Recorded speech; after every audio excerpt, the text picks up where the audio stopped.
Untuk menyemak bayaran, tuan-tuan klik di atas sebelah kiri garis 3 ni. Kemudian tuan-tuan ambil semak bayaran. Di sini tuan-tuan boleh mengisi email yang dimasukkan dalam Google Form semasa pendaftaran.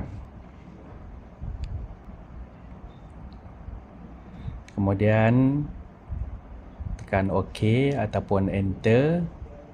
Jika rekod email tuan-tuan ada dalam pendaftaran, akan keluar senarai seperti berikut.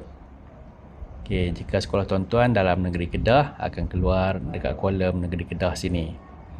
Kemudian jika tuan-tuan mengisi bayaran daripada pihak sekolah, semasa mengisi Google Form hari itu, link akan keluar di bahagian pihak sekolah.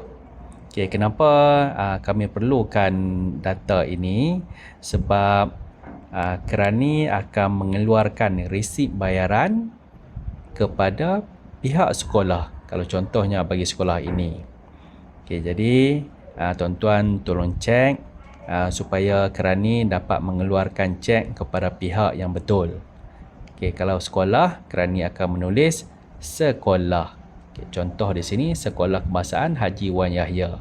Jika bayaran daripada pihak PIBG, kerani akan mengeluarkan resit daripada PIBG SK Haji Wan Yahya.